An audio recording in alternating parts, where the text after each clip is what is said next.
Доброе утро! На календаре 13 мая. В эфире телеканала Якутия-24 и НВК Саха мы начинаем свой день вместе с программой «Утро Якутии». По традиции ведем его мы, Степан Федоренко и Полина Долинская. Сегодня в нашем эфире мы узнаем, что же делать для того, чтобы велосипед служил вам верой и правдой. Да, узнаем, чем занимаются люди с профессией оператор ЧПУ. Расскажем о том, какие премьеры ждут телезрителей в кинотеатрах. Ну, конечно же, нас ждут интересные гости, актуальные новости. В самом начале эфира напомним наш номер WhatsApp 8 914 273 44 88. Присылайте на него приветы для своих близких, поздравления, а также какие-то интересные истории и новости, которые произошли, может быть, в вашем городе, в вашем поселке. Также подписывайтесь на нашу страничку в Инстаграме «Утро Якутия». Ставьте лайки, отмечайте нас. Ну и, конечно же, узнавайте анонсы новых программ и смотрите программы в записи, если не успели их посмотреть вместе с нами в прямом эфире. Но начнем мы с погоды. Начнем мы с погоды. По данным Якутского гидрометеоцентра, сегодня в 6 часов утра в центральных районах столбик термометра зафиксирован на отметке от 1 до 5 градусов тепла. В заречной группе от -3 до 8 градусов. В южных в Алдане сегодня +1, в Нерюнгре 0 градусов. В Вилюйской группе постепенно теплеет. Сегодня здесь -4, 0 градусов. В Нижнеленских от -1 до 0, в западных -2, +3. В Колымо-Андигирской группе улусов еще морозно, до 11 градусов со знаком минус. В Янских -4, -6. На северо-западе похолодает до -19. Ну а в Оленьке сегодня ожидается +1 градус.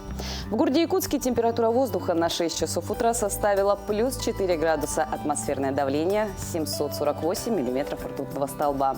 Ветер северо-северо-западный дует со скоростью 2 метра в секунду.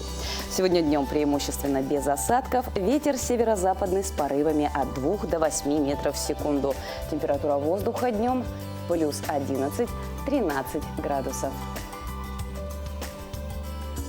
У природы нет плохой погоды. Каждая погода благодать, тем более, что медленно, но верно мы двигаемся к выходным. А на выходные нам всегда обещают хорошую погоду. Ну что ж, в нашей студии Сергей Михедов, который готов рассказать нам о самых последних и актуальных новостях. Сергей, доброе утро. Доброе утро. Доброе утро, коллеги. Якутия, доброе утро.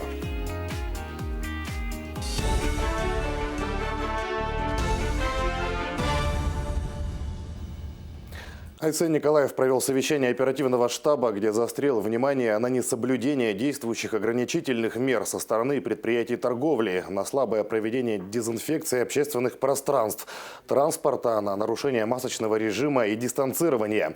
Глава региона подчеркнул, что во многом именно элементарное несоблюдение мер профилактики является главной причиной роста заболеваемости COVID-19. Отмечено, что разворачиваются дополнительные койки для ковидных больных в Якутске, в центральных районных больницах. На сегодня от коронавируса свободны 14 районов Якутии. Михаил Мишустин заявил, что 2021 год должен стать переломным в борьбе с пандемией. По мнению премьера, ситуация с коронавирусом постепенно улучшается. Именно этот год должен стать переломным в победе над инфекцией, сказал глава Кабмина. По его словам, это общая ответственность властей и совместная работа, которая не прекращается ни на минуту.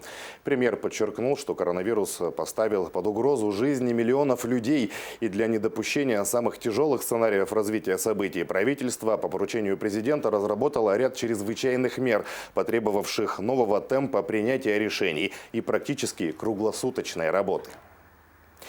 В Якутске учащихся 9 и 11 классов перевели на дистанционное обучение. Однако контрольные работы, в том числе государственная и итоговая аттестация выпускников, будут проводиться в очной форме с соблюдением рекомендаций Роспотребнадзора. Консультации и подготовка к экзаменам также пройдут в очной форме малыми группами. На сегодня в системе образования республики выявлено всего около 70 случаев заболевания COVID-19. Больше всего заболевших зафиксировано в городе Якутске, Мегино-Кангалатском, Горном и Усть-Алданском районах. По мониторингу 127 школ у нас находятся на дистанционном обучении. При этом, значит, было рекомендовано главам муниципальных районов, письмо уходило 10 мая, о том, чтобы перевести на дистанционное обучение 5 заречных улусов, значит, Вилюйский улус и город Якутск. Значит, приказ, их распоряжение выходит, и, скорее всего, не сегодня ситуация изменится, и школ станет больше на дистанционном обучении. То есть вообще всего там 207 школ, которые должны будут перейти на дистанционное обучение. В этом году Ленское бассейново-водное управление традиционно будет запускать онлайн-трансляцию ледохода на территории Якутска. 14 мая специалисты выйдут устанавливать видеокамеры на Кангаласском мысе. По предварительным прогнозам, вскрытие Лены в районе города ожидается с 16 по 20 мая. Видеокамеры будут установлены на Кангаласском мысе и на территории города в районе акционерного общества «Водоканал». Онлайн-трансляция будет доступна на сайте управления lbvu.ru, YouTube-канале, а также в соцсетях. Начало онлайн-трансляции 15 мая. Мостовой переход через реку Хатын-Юрях в Якутии будет реконструирован. Участок автодороги Кобяй был построен и введен в эксплуатацию в 2003 году. После спада воды силами подрядных организаций обеспечат временный проезд транспортных средств, после чего начнутся работы по устройству временного мостового перехода типа САРМ или средний автодорожный мост.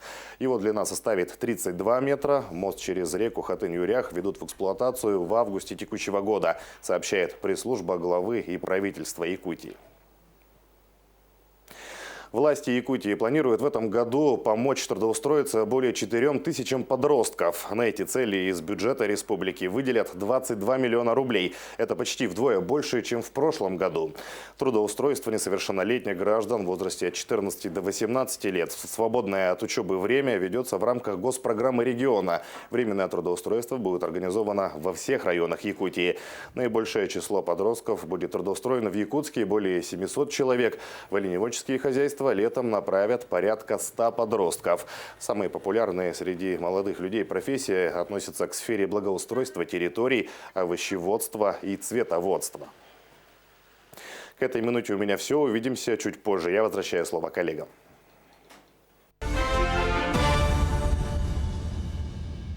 Сергей, спасибо. Большое спасибо за такие интересные новости. Ну, а мы переходим к нашей традиционной зарядке. Но на этой неделе мы решили отказаться от привычных нам гимнастических упражнений и предлагаем вам освоить дыхательную практику. Это будет полезно тем, кто пережил COVID-19, ну а также переболел пневмонией. Ну и всем остальным, я думаю, тоже будет очень полезно. Доброе утро! Сегодня я покажу комплекс упражнений, способствующие отхождению мокроты из легких.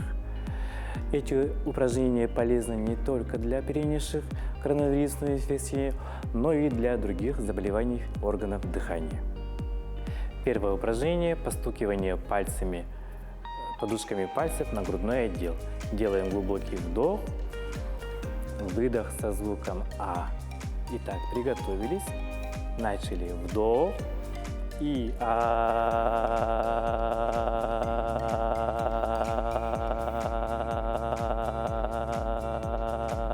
Длительность выдоха 15-20 секунд. Повторяем 3 раза. Делаем глубокий вдох и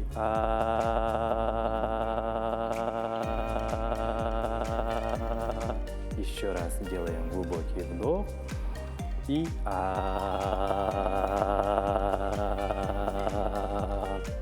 для отхождения мокроты из легких.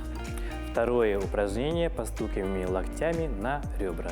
Делаем глубокий вдох, выдох со звуком И. Вдох и. Итак, приготовились, начали вдох и. Длительность 15-20 секунд выдоха. Повтор 3 раза. Вдох и выдох. И еще раз вдох и выдох. И важно понимать, длительность выдоха 15-20 секунд. Всего доброго, до свидания, будьте здоровы. Ежегодно не теряет своей популярности деятельность таксомоторных служб и отдельных таксистов, занимающихся пассажирскими перевозками. Как и где получить соответствующее разрешение? Какие документы для этого потребуются? Об этом мы поговорим сегодня с нашим гостем, аналитиком Центра «Мои документы» Лилией Ли. Лилия, доброе утро. Доброе утро. Вот расскажите нам, пожалуйста, вот действительно, неужели есть какая-то процедура именно оформления статуса таксиста на перевозке пассажиров, если просто человек решил подзаработать? Так, начнем с того, что если вы решили заниматься осуществлением перевозок именно пассажиров легковым такси, вам необходимо будет быть зарегистрированным в качестве индивидуального предпринимателя или юридического лица. Разрешение на перевозку пассажиров выдается Министерством транспорта и дорожного хозяйства Республики Саха-Якутия сроком на 5 лет. Для того, чтобы подать заявление на выдачу разрешения на перевозку, вы можете обратиться в один из офисов Центра «Мои документы» или подать заявление электронно. Второй способ подачи заявления является наиболее удобным и сэкономит ваше время. Также дополнительно к заявлению необходимо будет предоставить документ, удостоверяющий личность. Если транспортное средство находится у вас не в собственности, тогда нужно будет предоставить договор лизинга или договор аренды или дополнительно доверенность на право распоряжения транспортным средством, если такая доверенность предоставлена физическим лицом. Услуга предоставляется абсолютно бесплатно, и срок предоставления услуги составляет 14 календарных дней. А вот какие требования к автомобилю и к водителю должны быть? Разрешение на перевозку пассажиров выдается на транспортное средство категории «Б» с числом посадочных мест не более 8, помимо водителя. Также транспортное средство должно быть оборудовано с специальным фонарем оранжевого цвета. Также на автомобиле должны находиться так называемые шашечки, да? Вот, вы знаете, да? И если плата за транспортное средство взимается по тарифу, тогда транспортное средство обязательно должно быть оборудовано таксометром. И помимо этого, конечно, необходимо соблюдение технического состояния автомобиля перед выездом и прохождение водителем соответствующего предрейсового медицинского осмотра. Вот такие требования. А вот еще такой вопрос, что касается именно оснащения автомобиля детским креслом. Обязательно ли это? Да, это обязательно, но это уже другая тема. Тема в рамках, скажем так, предоставления услуги разрешения на такси, я думаю, что мы не будем рассматривать, но требование такое, конечно, обязательно, да. А что грозит водителю, который занимается перевозкой без лицензии? Так, Без разрешения. Без разрешения, да. Значит, согласно Кодексу административных правонарушений, перевозка пассажиров и багажа легковым такси должна осуществляться именно при наличии такого разрешения. Если водитель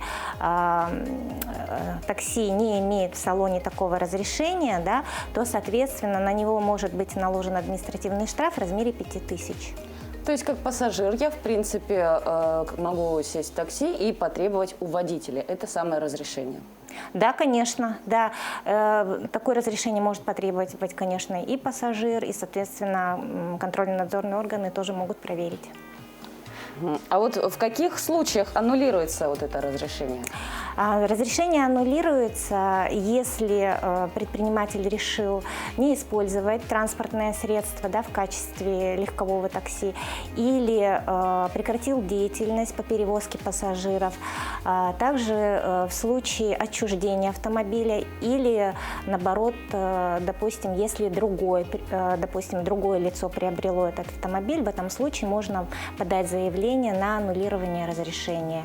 И такое заявление на аннулирование разрешения рассматривается в течение 3 рабочих дней, и в результате выдается просто выписка из реестра об аннулировании разрешения на конкретное транспортное средство. А вот водители, которые нанимаются в какую-то таксомоторную службу, они это тоже все должны проходить, получать разрешение? Нет, вот тут или нужно понимать, да, что дело в том, что само разрешение, оно выдается именно на транспортное средство, не на водителя. И получателями услуги являются именно предприниматели. То есть заявитель должен быть или юрлицом, или ИП.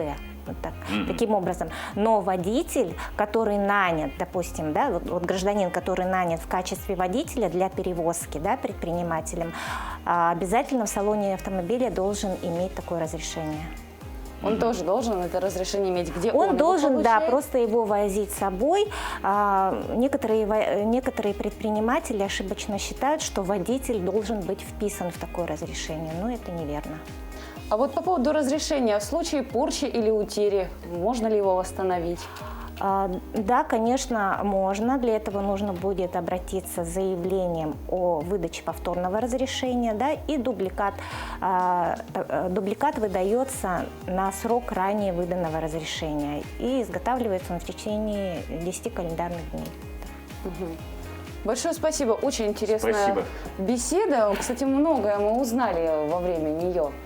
Ну, а сейчас, друзья, мы переходим к нашей традиционной рубрике «Якутия 20 лет в 21 веке». В этой рубрике мы рассказываем, какой путь прошла наша республика в течение нового тысячелетия. Каких успехов удалось добиться за это время, какой была жизнь людей и какой она стала. И каждый день мы рассказываем об одном интересном факте про Якутию в 21 веке. И на этой неделе мы поговорим о развитии сельского хозяйства. Сегодня тема рубрика программы «Сделано в Якутии». Смотрим.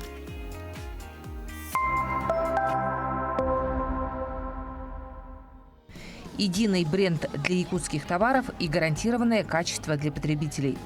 Проект «Сделано в Якутии» выгоден и производителям, и покупателям.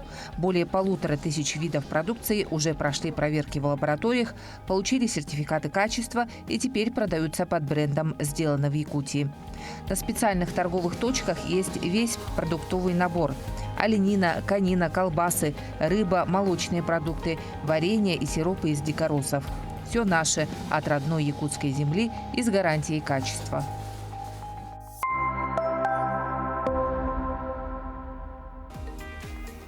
Еще один сервис для участников программы «Сделано в Якутии» – это единая торговая интернет-площадка. Каждый предприниматель здесь может оформить сертификат качества на свой товар и бесплатно разместить свою продукцию на онлайн-маркетплейсе. Если вам нужны качественные товары из нашей республики, наших промысловодов, то есть это может быть и продукты питания, украшения, изделия народных промыслов, то заходите на сайт по адресу etp14.ru.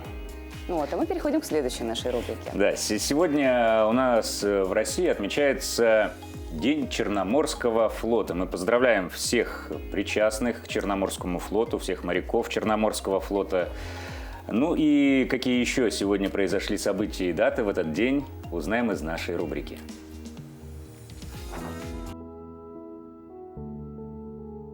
13 мая – День Черноморского флота ВМФ России. Указ о его создании императрица Екатерина II подписала весной 1783 года, после присоединения Крыма к России. Также сегодня День охранно-конвойной службы МВД России или День конвоира. 13 мая – мусульманский праздник Ураза-Байрам – День разговения после завершения священного месяца Рамадан. По народному календарю сегодня наблюдали восход солнца. Если небо при этом было чистым и ясным, то лето должно было быть солнечным. А если вечером взойдут звезды и подует с юга теплый ветер, то лето будет грозным, зато теплым и изобильным. 13 мая 1754 года указом Елизаветы Петровны учрежден первый в России государственный банк. В 1836 году в этот день началось строительство первой в России железной дороги по маршруту Петербург-Царское село Павловск. 13 мая 1950 года в английском городе Сильверстоуне прошла первая гонка первого чемпионата Формулы-1. В 1958 году 13 мая зарегистрирована торговая марка застежки-липучки «Велкро». Ее название пошло от французских слов «велюр» – бархат и «крошет» – крючок. 13 мая 1991 года впервые вышла в эфир телевизионная программа «Вести». В 2000 году в этот день указом президента России созданы федеральные округа и институт полномочных представителей президента в них. 13 мая 1937 года родился Роджер Желязный, американский писатель-фантаст. В Якутии сегодня отмечают 75 лет со дня рождения Варвары Потаповой, одной из первых якутских поэтесс. Именины в этот день отмечают Василий, Ефрем, Игнатий, Климент, Максим, Никита и Яков. Поздравляем всех именинников сегодняшнего дня. Ты не заметила, откуда дует ветер сегодня? Сегодня я точно заметила, что очень яркое и светлое небо. То есть лето у нас будет теплое и жаркое. Здорово. Кстати, нам пришли сообщения по поводу сегодняшнего Мишки. Белого медведя, белой медведицы даже, уже известно, что это девочка. Вчера мы спрашивали телезрителей, за что они оставить медведицу в зоопарке, либо выпустить на волю. В естественную среду. Да, и естественно, практически все попросили выпустить медведицу на волю. Одно сообщение мне очень понравилось. Белого медведя с оговорочкой, если это самка, конечно, отправить на природу. То есть, если был бы самец, то посадили бы его в клетку и... Ну, почему? В зоопарк вы к нам отправили. Да, в клетку. И, кстати, вчера стало известно, что данный медведь-путешественник – это самка примерно 2 лет возраста. И, скорее всего, ее отправят именно на свою малую родину. По мнению экспертов, наша республика – один из лидеров по самой доступной и низкой ипотеке. Подробнее об этом и о других новостях экономики расскажет наш обозреватель Нюргуяна Иванова.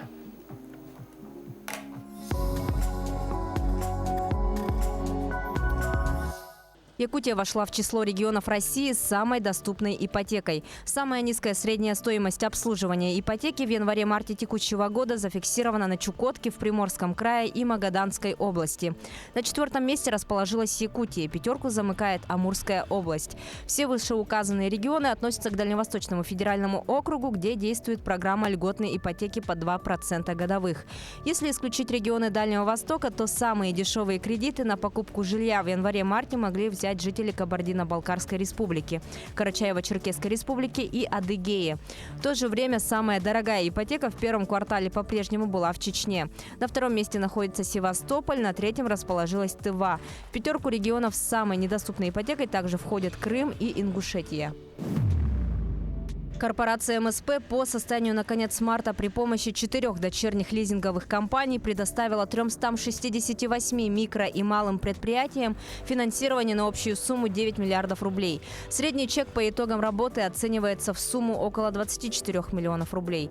Основной спрос на лизинговые продукты корпорации МСП приходится на предприятия в сфере машиностроения и металлообработки, полиграфии и издательской деятельности, химической и пищевой промышленности. Отметим, что корпорация оказывает льготную лизинговую поддержку через сеть дочерних региональных лизинговых компаний. Представители малого бизнеса и индивидуальные предприниматели из любого региона Российской Федерации могут обратиться в одну из 4 региональных лизинговых компаний в Татарстане, Башкирии, Ярославской области, Республике Саха-Якутия и получить финансирование до 50 миллионов рублей сроком до 7 лет. Льготная ставка для лизинга отечественного оборудования 6% годовых, для зарубежного 8%. Компания «Алроса» на апрельском цифровом аукционе алмазов спецразмеров успешно продала около 95% выставленных лотов. Используемая технология цифровых двойников позволяет клиентам анализировать и оценивать сырье в дистанционном режиме, а также обеспечивать трейсинг произведенных из него бриллиантов до места добычи. Для участия в аукционе, прошедшем с 1 по 22 апреля текущего года, в цифровом формате без очных просмотров зарегистрировались 238 участников. По итогам «Алроса» реализовала 142 лота на общую сумму 8 миллионов 800 тысяч долларов. Победителями стали 27 компаний из Бельгии, Израиля, Индии, Объединенных Арабских Эмиратов, России и США. Отметим, что «Алроса» начала тестировать формат цифровых продаж сырья осенью 2019 года, а весной прошлого года провела первый цифровой аукцион алмазов спецразмеров.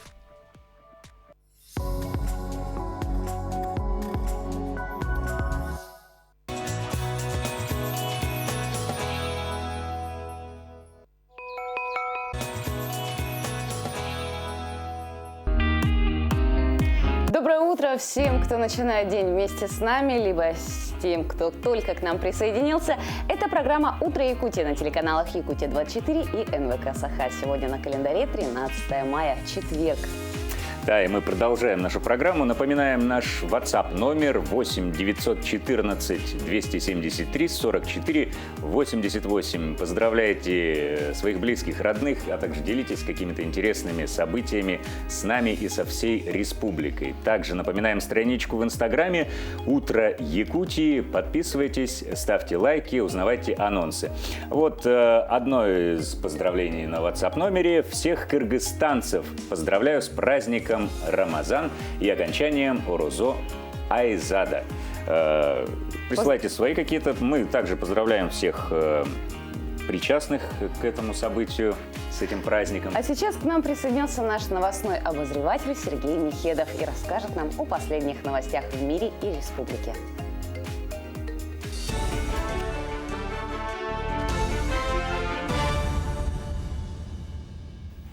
Якутия, доброе утро. Компенсация за путевку в лагерь в среднем составит 10 тысяч рублей. Почти 4,5 миллионов детей смогут отдохнуть в этом году в детских оздоровительных лагерях, в том числе 1,5 миллиона ребят из неблагополучных семей или попавших в трудную жизненную ситуацию.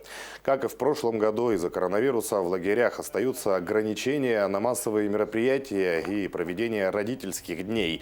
Действует правило одномоментного заезда и выезда, то есть забрать ребенка в период смены можно только насовсем.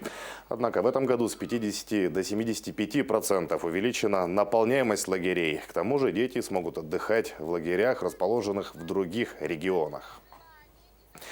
Якутян приглашают принять участие в конкурсе «Моя страна, моя Россия». Основными тематическими направлениями нового сезона стали наука, технологии и космос. В этом году конкурс вошел в план основных мероприятий Года науки и технологий в России, сообщает Мининновации Якутии. Организационный совет конкурса возглавил министр науки и высшего образования России Валерий Фальков. На сегодняшний день свои проекты представили более 67 тысяч участников из 85 регионов России и стран зарубежья, что больше итоговой цифры участников предыдущего года. Новый сезон станет одним из самых ярких в истории проекта и сможет подарить новые возможности и незаменимый опыт конкурсантам, уверены организаторы. Международный день медицинской сестры поздравляли представители одной из самых гуманных и милосердных профессий. В столице региона чествовали студентов первого курса Якутского медицинского колледжа Ивану и Владимира Диадоровых-Лаврентьевых. 25 апреля в Якутске они вместе с Владимиром Ершовым спасли провалившийся под лед детей и оказали первую помощь. В адрес студентов-героев прозвучали слова благодарности от министерств и ведомств республики.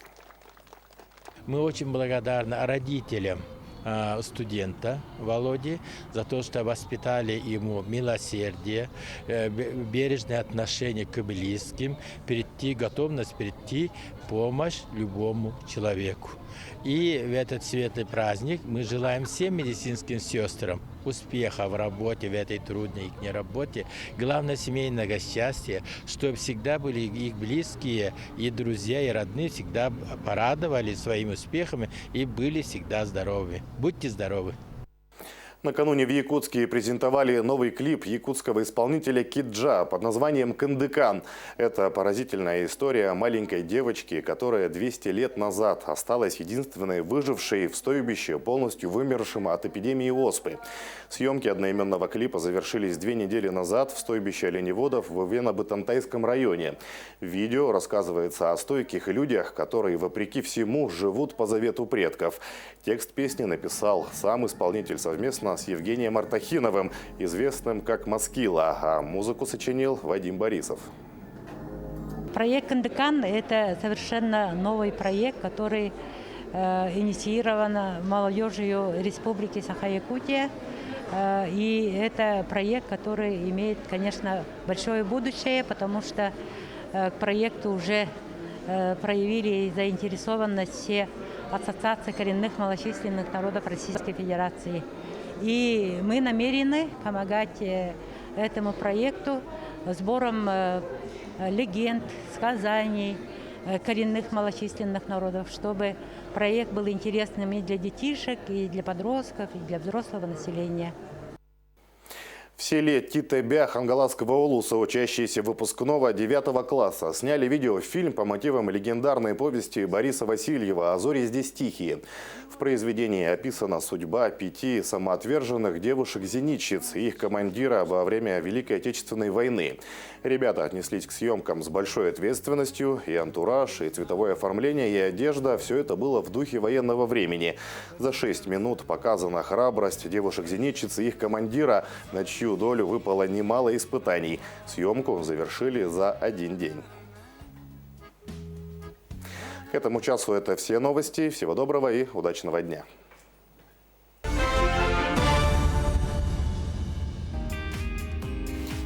Спасибо большое, Сергей, за такие интересные новости, которые касаются нашей республики. И на самом деле у меня прям даже, я разрываюсь между желанием посмотреть новый клип, и тут же мне хочется посмотреть именно вот этот фильм, который сняли школьники Хангаласского улуса про «А зори здесь тихие».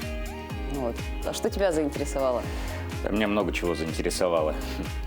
Мы продолжаем нашу традиционную рубрику «Пусть мама придет». И сегодня познакомим вас с Эвелиной. Девочке 8 лет, она очень умная, послушная и открытая. И, как и всем детям, Эвелине хочется жить и воспитываться в семье, иметь маму и папу. Сегодня мы познакомим вас с замечательной девочкой Эвелиной. Ей 8 лет. Она уже очень самостоятельная, послушная и старается создавать уют в комнате. Сложив свои вещи, Эвелина с удовольствием садится рисовать. Девочка очень спокойная, скромная, любит подвижные игры, рисовать. Читать еще как бы не очень получается, учимся. В целом с детьми очень дружелюбно, ко взрослым хорошо относится, тактично, трудолюбивая, никогда не откажет, всегда в помощи придет и сама даже свою помощь предложит. Несмотря на свой юный возраст, Эвелина уже имеет большую мечту.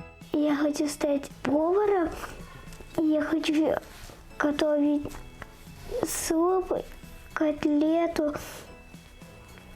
и там мороженое делать и готовить пироги.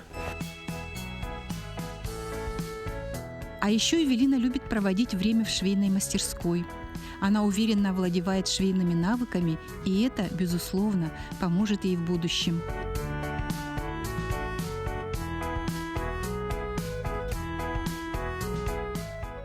Вполне возможно, что в будущем Эвелина достигнет больших успехов в лыжном спорте. Она не пропускает ни одной тренировки, трижды в неделю посещая секцию и занимаясь под руководством опытного тренера.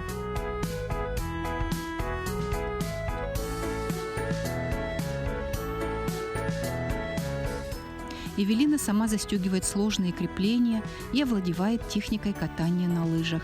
Мы надеемся, что в будущем она станет чемпионкой по лыжным гонкам и прославит родную республику.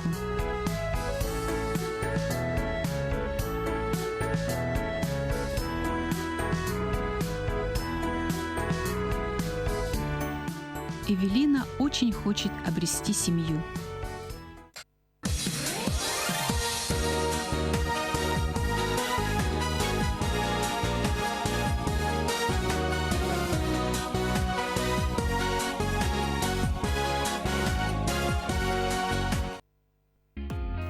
Проблема переработки и утилизации мусора стоит в нашем мире очень остро. Большую часть мусора занимают пластик, бутылки, пакеты, упаковки.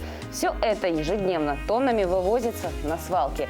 Некоторые предлагают давать пластику вторую жизнь, перерабатывать и снова пускать в производство.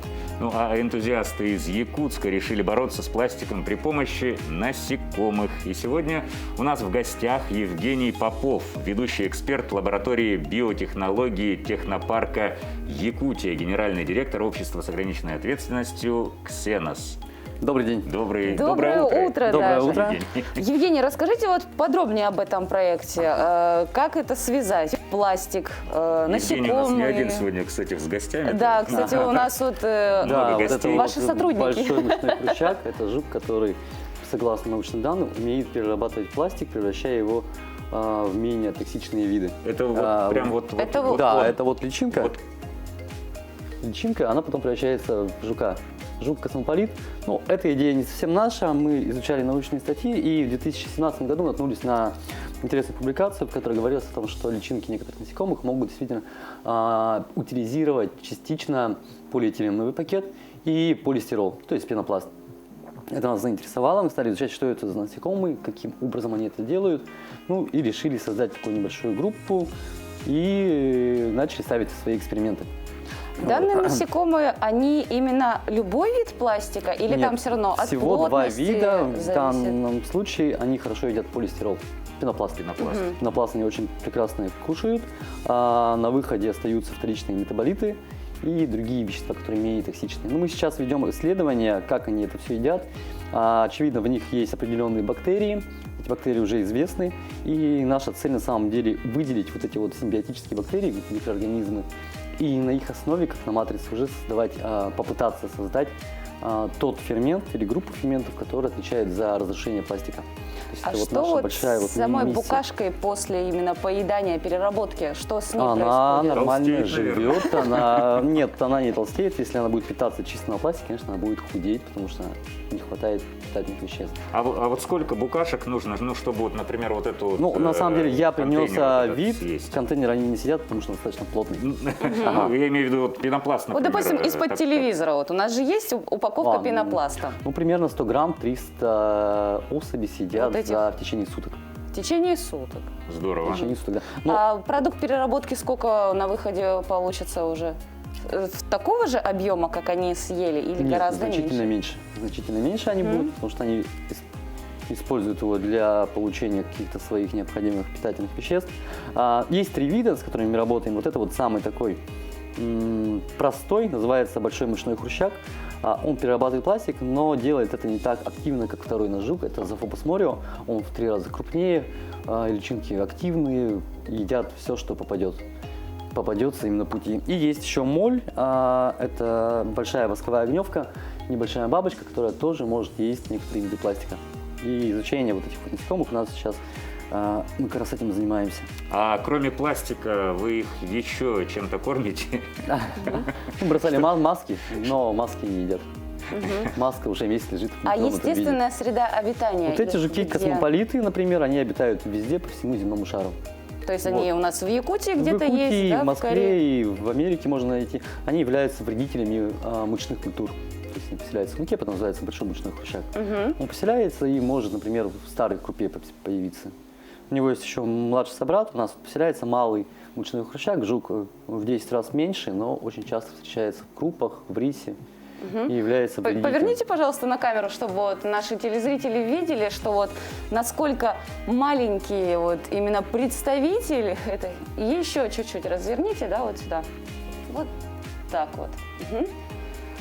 Вот, подержите, потому что, вот, друзья, вот видите, буквально 100 грамм этой особи может за сутки переработать полистирол, именно который упаковывают, там, я не знаю, LED-панель. Да, суши, вот, очень достаточно популярный вид загрязнителя. Сейчас нам помогают японские коллеги, они готовы нам помочь с выделением бактерий. Это достаточно интересный будет эксперимент. А сколько вот времени потребуется для реализации этого проекта? Если главная наша миссия именно получение самого фермента, это достаточно длительная процедура, займет несколько лет. Вот. а бактерии мы надеемся уже в следующем году получить. Сейчас мы делаем дополнительные экспертизы по нашим жукам и делаем такой пока пилотный проект. Это комнатные боксы, в которых будут находиться около 1000 жуков. И человек может сам утилизировать пластик, потому что экология – это же сейчас очень актуальное направление, это модное и очень полезное направление. То есть такой бокс, в котором сидят личинки, человек может кинуть туда упаковку То есть это будет мусорное ведро дома такое, да? Да, своё? упаковку от каких-то наушников, вот эту полистирольную, и подкармливать их там остатками яблока. Очень интересно, Здорово. оказывается, а мы тут какие-то нанотехнологии Но придумали. пока А что какие? они, конечно, могут перерабатывать только 2 вида. Только 2 Полиэтилен вида. и полистирол. А вот скажите, масштабы производства, нужно ли какой-то завод именно Да, если мы строить будем для заниматься того, этим чтобы- более фундаментально, конечно, нам понадобятся определенные крупные помещения, штат сотрудников, потому что все это нужно мастерить, работы много, поэтому да. Но пока что мы справляемся своими силами. У нас в команде 3 человека, и мы все активно работаем. Но какие у вас еще есть проекты, связанные с жуками? Может быть, какие-то еще жуки, которые еще что-то едят? У нас очень большой сегмент людей, оказывается, в Якутии, которые содержат экзотических животных, например, рептилий, ублифаров, даже хамелеонов, пауков, скорпионов. Это уже стало как достаточно Улиток, мои знакомые, у меня есть знакомые улитки. Сурикаты. улитки держат. Да, сурикаты, улитки – это потрясающе. И вот эти вот насекомые являются отличным кормом для них. А вот у меня еще один вопрос. Данные насекомые, они адаптировались именно под среду, в которой сейчас живут, где именно в лесах тот же самый пластик встречается? Или это как-то Нет, они, изначально конечно, было едят заложено? изначально гнилую древесину. Вот. И если они появятся у нас, они будут есть то, что любят в природе. Гнилую древесину. Никакой опасности для экологии, для наших сообществ они не представляют. А для человека? Для человека тем более. Можно ли их обучить, что-то еще есть? Вот, то есть они питались гнилой древесиной, кто-то раз и открыл, что они питаются пенопластом. Можно ли еще как-то их приучить, вывести какой-то вид? Ну, чтобы это он, сложно. например, съел Я вот этот думаю, вряд ли. Но, стакан? по крайней мере, стакан точно не съест, не хочет такие слабенькие челюсти. Мандибул называется. Но попытаться можно поиграться с ними. Поэтому наша задача именно не сам жук, а то, что внутри него. То есть вот эти вот бактерии, за ними будет большое будущее. А вот скоро у нас сезон комаров. Может быть, как-то мы с комарами уже начнем Ой. дружить? С Может комарами быть, они все нам очень как-то сложно, помогут? и комары – это такой важнейший элемент экосистем, с которым просто-напросто, просто нужно свыкнуться, то, что он есть. Вот. А единственный способ борьбы с комарами – это осушение источников, где они обитают. Ну да. А больше никак. А профилактика в домашних условиях вот этих вот насекомых какая? Они легко приживаются в домашних условиях, они живут в комнатной температуре и, в принципе, разводятся очень быстро. А что касается комаров? Из года в год у нас открывают какие-то новые средства, которые нас от них спасут, и ничего, они буквально не они спасают нас. адаптируются очень хорошо. Я не знаю даже, как с ним бороться. Просто нужно, мне кажется, Смириться. принять, этот факт. и уже Отрицание, жить. гнев, торг, Абсолютно депрессия. верно. Большое спасибо, друзья. Напоминаю, что в гостях у нас был Евгений Попов, ведущий эксперт лаборатории биотехнологий технопарка Якутия, генеральный директор ООО «Ксенос», с такими замечательными своими мини-сотрудниками, да, так можно сказать, который предложил нам такую прекрасную идею, как переработка пластика и, опять же, улучшение экологии нашей планеты. С потеплением на улицах Якутска с каждым днем все больше становится... Комаров. Нет, пока что еще не комаров, пока что только велосипедов. Комары чуть попозже. Одни купили новые велосипеды и спешат их опробовать. На дорогах другие пробудили своих старых железных коней от спячки. И тем и другим наверняка пригодятся советы профессионалов по уходу за велосипедами. Прислушайтесь к ним, и ваш двухколесный друг будет служить вам верой и правдой много-много лет. Для того, чтобы ваш велосипед служил вам верой и правдой, за ним нужен хороший, а главное, систематический уход. Сегодня мы дадим вам несколько полезных советов по уходу вашего железного коня. Большинство электротранспорта не требует такого тщательного ухода, как велосипед. Достаточно держать девайс в чистоте и вовремя подзаряжать его. Кроме опрятности внешнего вида, не стоит забывать о тормозах, амортизаторах, цепи и других элементах этого транспорта. Так, в регулярной смазке нуждаются постоянно трущиеся друг об друга звенья велоцепочки. Могут использовать как металлическую щетку, то есть как у нас, либо, если это в домашних условиях, то могут использовать старую зубную щетку. Вот сначала прочистим большую грязь, и потом уже проходимся специальным спреем. Данным спреем мы выводим грязь, это может быть песок, частички песка, это влага. Важно дождаться, чтобы все это высохло, подсохло. После применения ВД-40 либо ХАДа мы уже смазываем цепь. Смазка для цепи, она продается, естественно, в специализированных магазинах, то есть велосипедных. Лучше всего проводить смазку через каждые 50-100 километров езды или если слышен специфический шуршащий звук во время катания. Также важно периодически подкачивать колеса велосипеда. При этом переднее должно быть чуть мягче заднего. Можем сначала проверить на ощупь. Если мы чувствуем, что воздуха не хватает, то нужно его уже прокачивать. Мы обычно ставим на заднее колесо 2,5 давления, а на переднее 2. Постоянно поддерживайте в чистоте своего железного коня. Мыть его рекомендуется самостоятельно. Для этого достаточно тряпки и тазика с водой. Мы рекомендуем не мыть его керхером, мы не рекомендуем его мыть в автомойках, потому что там вода поступает под давлением. Из-за этого, например, вода может попасть в подшипники, в колесо, в каретку. Из-за этого он начинает промывать всю смазку. А велосипед – это техника, то есть он со временем все равно изнашивается. И очень важно обращать внимание на люфты, то есть проверять подшипники. Каждый раз проверять люфт переднего, например, колеса. То есть тут у нас находятся подшипники, поэтому нужно проверять, не износились ли они. Люфт каретки, ну скажем так, педалей, тоже таким образом поступательными движениями проверить, есть ли люфт, и также заднего колеса. Велосипедист-любитель может не знать многого, поэтому если вы заметили, что какие-либо детали шатаются или отлетают, лучше всего обратиться в сервис к специалистам.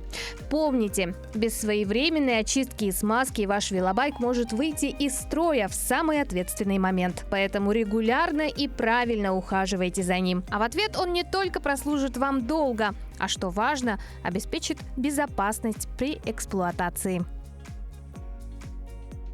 Кстати, недавно я узнала, что, оказывается, велосипед уже хотят приравнять именно к транспортному средству, потому что, и, кстати, еще для многих велосипед, вот двухколесный друг, он уже является средством заработка. Конечно, на нем не таксуют, но еду на нем точно доставляют. Особенно доставщики любят его использовать до того периода времени, когда это еще возможно. Ну, где-то, может быть, до середины ноября точно. Чуть ли не каждый год в мире появляются новые профессии. Сейчас юристам или экономистам уже никого не удивить. Новые технологии требуют новых знаний и освоения новых профессий. Одна из них – оператор ЧПУ. Чем занимается оператор ЧПУ? Чем, ты знаешь, Полина, чем занимается оператор Я даже ЧПУ? в догадках теряюсь, что может знать ЧПУ.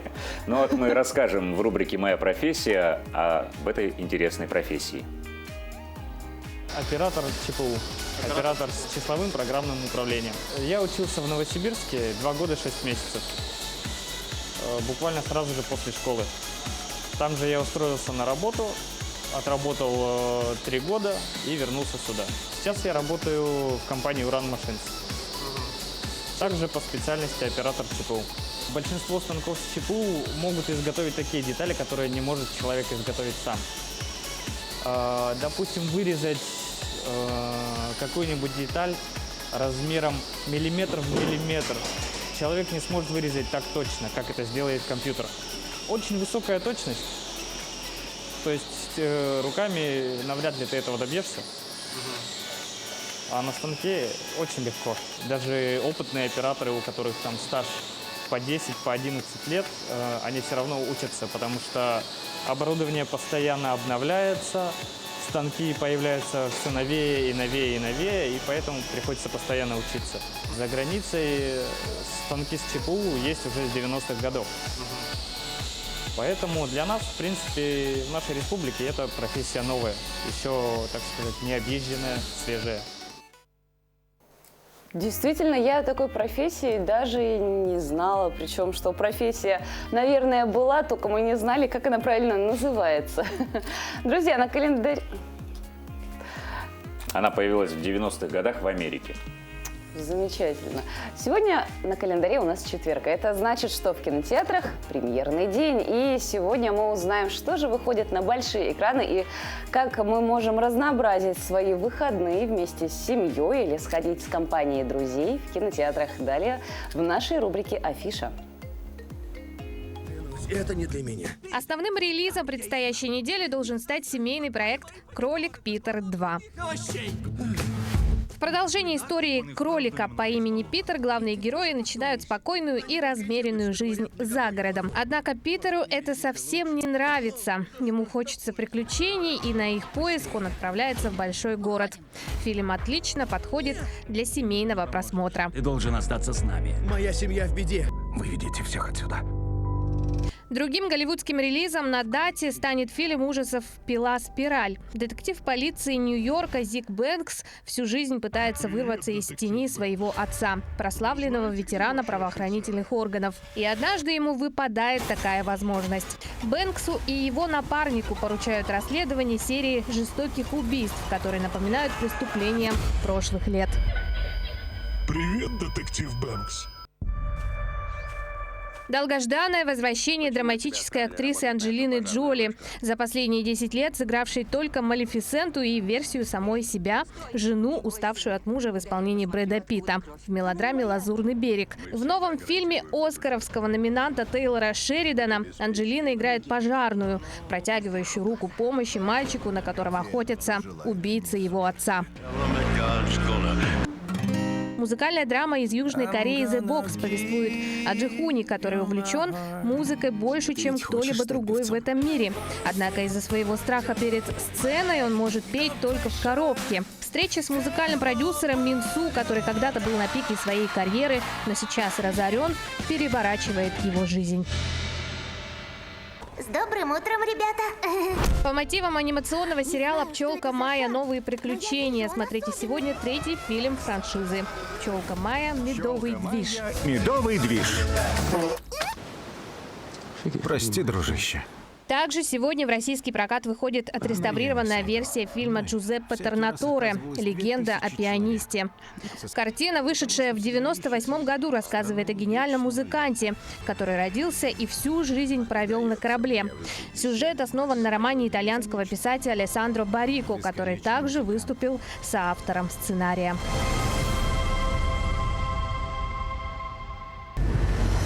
Картина «Замыкание» от режиссера Татьяны Эверстовой. Это экранизация ее автобиографических историй из эпохи 90-х о юности и студенчестве, о власти и правителях того времени, об обществе, в котором мы живем.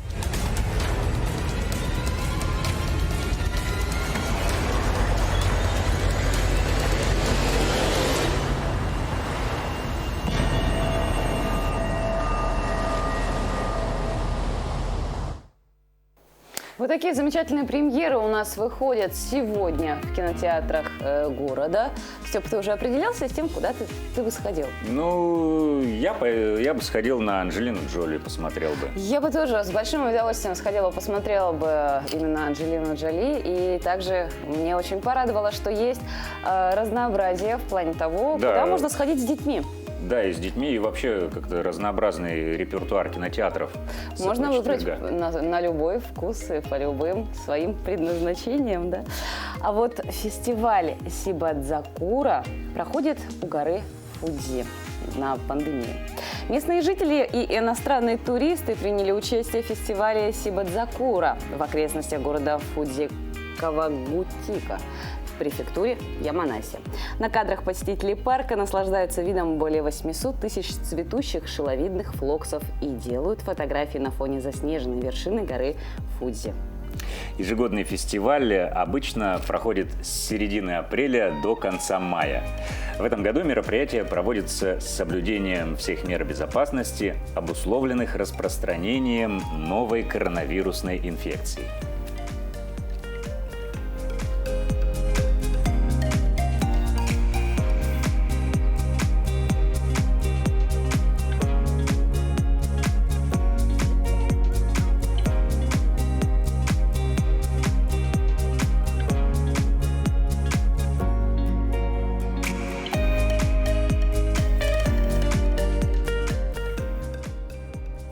Очень красивый Красота. фестиваль, да, но, к сожалению, на данный момент все границы закрыты, и возможности куда-то поехать, куда-то что-то посмотреть у нас нет. Но, тем не менее, А друзья... у нас есть возможность Посмотреть. наши местные красоты посмотреть. Да, друзья, мы предлагаем вам посмотреть ту самую красоту, которую заснял наш оператор Петр Шестаков на реке Кинкиме.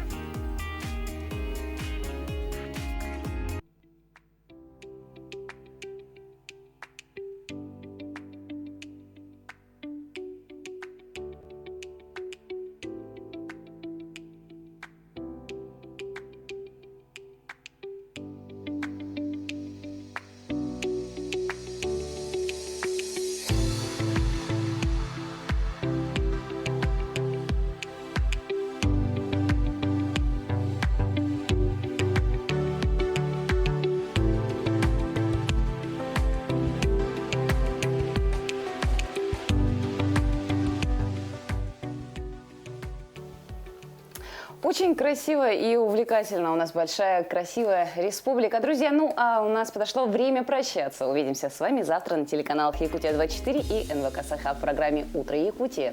До завтра.